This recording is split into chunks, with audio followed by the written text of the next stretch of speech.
नमस्कार मित्रों, आपके अपने YouTube चैनल में आपका स्वागत है। मित्रों, प्राचीन वेदों में सूर्य को सर्व जगत की आत्मा कहा गया है।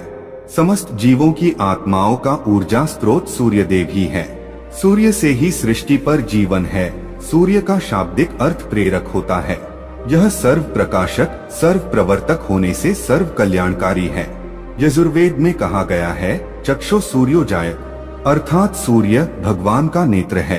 इसीलिए साक्षात भगवान सूर्य की किरणों के माध्यम से समस्त संसार का संचालन करते हैं। मनुष्य को सूर्य भगवान को जल देकर उनका आभार प्रकट करना चाहिए। यदि नित्य सूर्य को जल देना संभव नहीं है तो व्यक्ति को रविवार के दिन सूर्य देव को जल अवश्य ही देना चाहिए। इससे मनुष्य को सूर्य देव की कृपा प्राप्त होती है। मित्रों, सूर्य इस संपूर्ण सृष्टि के प्रत्येक जीव का आधार है। सूर्य देवता के बिना तो जीवन की कल्पना भी नहीं की जा सकती है।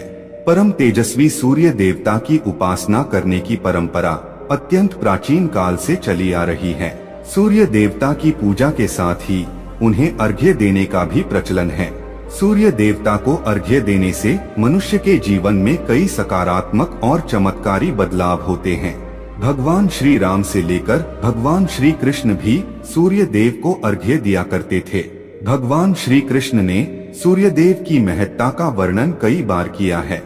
रोज सूर्य देव को जल चढ़ाना एक ऐसा नियम है जो आपकी जिंदगी में बहुत बड़ा बदलाव ला सकता है। सूर्य की शक्ति इतनी अलौकिक है कि इसके बिना ये पूरी धरती तहस नहस हो सकती है। सूर्य देव प्रकाश, सकारात्मकता, इंद्रिय संयम, ऊर्जा आदि के देवता है।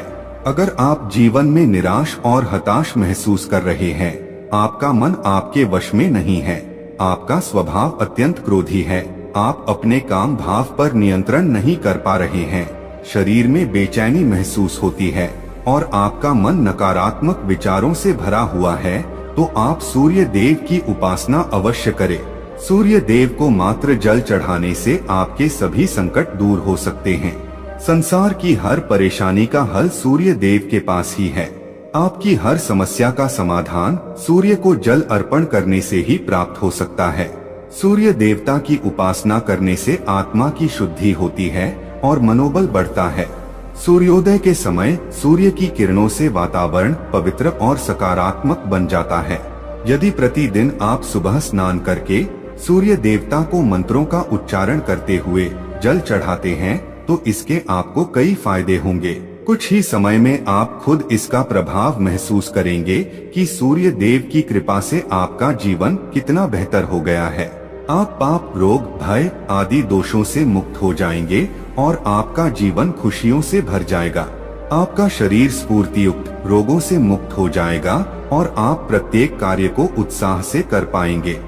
कुंडली में अन्य ग्रहों की तरह ही सूर्य के शुभ या अशुभ स्थिति में होने से हमारे जीवन पर भी इसका शुभ या अशुभ प्रभाव पड़ता है। कुंडली में सूर्य यदि शुभ स्थिति में होता है तो हमें समाज में भरपूर मान सम्मान, यश और प्रसिद्धि मिलती है। वहीं कुंडली में यदि सूर्य अशुभ स्थिति में हो तो इसके विपरीत परिणाम मिलते हैं। इसलिए कुंडली में यदि सूर्य की स्थिति मजबूत करनी है तो ज्योतिष शास्त्र में कुछ ऐसी चीजों के बारे में बताया है जिन्हें पानी में डालकर सूर्य देव को अर्घ्य देने से शुभ परिणाम प्राप्त होते हैं। किंतु मित्रों, कई मनुष्य सूर्य को जल देते समय बहुत सी गलतियां कर बैठते हैं। सूर्य को जल देते समय महत्वपूर्ण नियमों का पालन नहीं करते हैं। गलत तरीके से अर्घ्य देकर सूर्य देव का अपमान नहीं करना चाहिए, अन्यथा मनुष्य को कई कष्टों का सामना करना पड़ सकता है। साथ ही केवल सूर्य को जल देने से फल की प्राप्ति नहीं होती है। सूर्य को जल देते समय विधि का पालन करते हुए सूर्य देव के मंत्र का जाप करना भी आवश्यक है। तभी सूर्य को जल देने का फल मनुष्य को प्राप्त होता है। ज्योतिष शास्त्र के अनुसार सूर्य देव अप्रसन्न होने पर मनुष्य की बुद्धि का नाश हो जाता है। उसे चारों ओर से अपमान का सामना करना पड़ता है। ऐसे व्यक्ति की आंखों की रोशनी चली जाती है और उसे गंदा भोजन प्राप्त होता है। फल स्वरूप व्यक्ति की विद्या कम हो जाती है। वह जो कुछ भी पढ़ता है उसे तुरंत ही भूल जाता है। पिता पुत्र में अकारण ही वाद विवाद होने लगता है। सूर्य देवता रूठ जाने पर व्यक्ति पर गलत इल्जाम लगते हैं। और उसके हाथ से अनजाने में कई अपराध हो जाते हैं।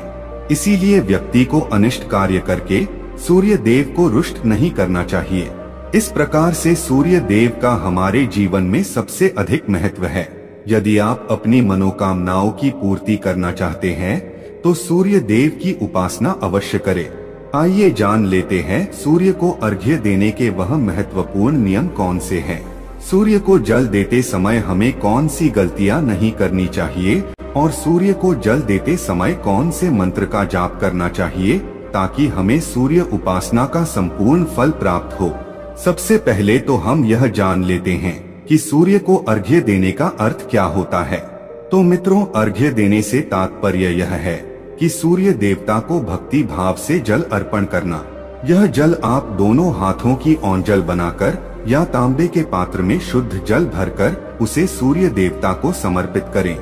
लेकिन ध्यान रहे कि यदि आप हाथों की ओंजल बनाकर सूर्य देवता को अर्घ्य दे रहे हैं तो अपने हाथों की तर्जनी और अंगूठे को एक दूसरे से जोड़कर ना रखें, यानी कि एक दूसरे का स्पर्श ना होने दें। दोनों हाथों के अंगूठों को फैलाकर रखें। यदि हम तर्जनी और अंगूठे को जोड़कर रखते हैं तो यह राक्षसी मुद्रा बन जाती है और इस मुद्रा में सूर्य को अर्घ्य देना अशुभ माना जाता है। यदि आप पात्र में जल भरकर सूर्य देवता को अर्घ्य दे रहे हैं तो भी उस पात्र को दोनों हाथों के अंगूठे का स्पर्श ना हो, इसका ध्यान रखें। अर्घ्य देते समय अपने दोनों हाथों को ऊपर उठाकर पात्र को पकड़े और सिर झुकाकर रखें। सूर्य देवता को अर्घ्य हमेशा सूर्योदय के समय देना चाहिए। उगते हुए सूर्य की उपासना करना हमेशा ही शुभ होता है। सूर्योदय के 2 घंटे बाद अर्घ्य देने का कोई भी औचित्य नहीं होता है। यदि किसी कारणवश आप सूर्योदय के समय अर्घ्य ना दे सके तो 3 बार अर्घ्य देने के बजाय 4 बार अर्घ्य दें और सूर्य देवता से क्षमा मांग लें। इससे दोष कम हो जाता है। सूर्य को जल तांबे के पात्र में ही देना चाहिए।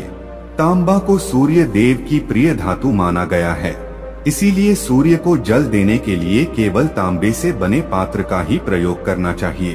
अन्य धातुओं से बने पात्रों में सूर्य को अर्घ्य देने से कोई लाभ प्राप्त नहीं होता है।